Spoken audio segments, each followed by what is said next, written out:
University میں ایک professor تھے جو اپنی کلائی میں لیڈی گھڑی باندھتے تھے، جسے دیکھ کر سب طلباء کی ہنسی چھوٹ جایا کرتی تھی۔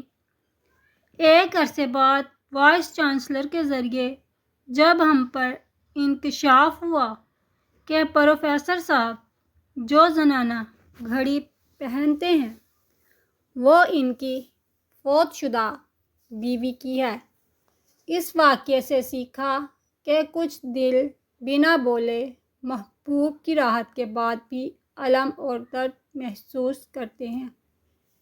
ایک دفعہ ہسپتال میں کسی مریض کی عیادت کے لیے جانا ہوا۔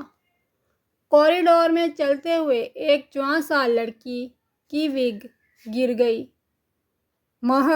تمام موجود لوگ اس پر ہنسنے لگے۔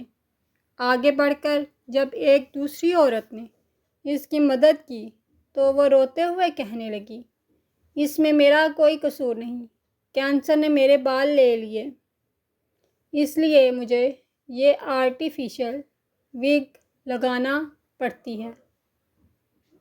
اسی طرح قبرستان میں 10 سالہ بچے کو ایک قبر پر کھڑا کچھ کہتے ہوئے سنا جو کہہ رہا تھا، ماما اٹھو میرے ساتھ اسکول چلو، استاد مجھے تمام لڑکوں کے سامنے مارتا اور کہتا ہے کہ تمہاری ماں کتنی سست اور کاہل ہے جو تمہاری پڑھائی کا خیال نہیں رکھتی۔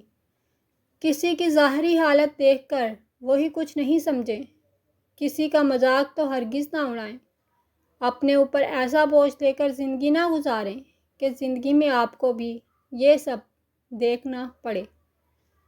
توبہ کریں اور مثبت رہیں۔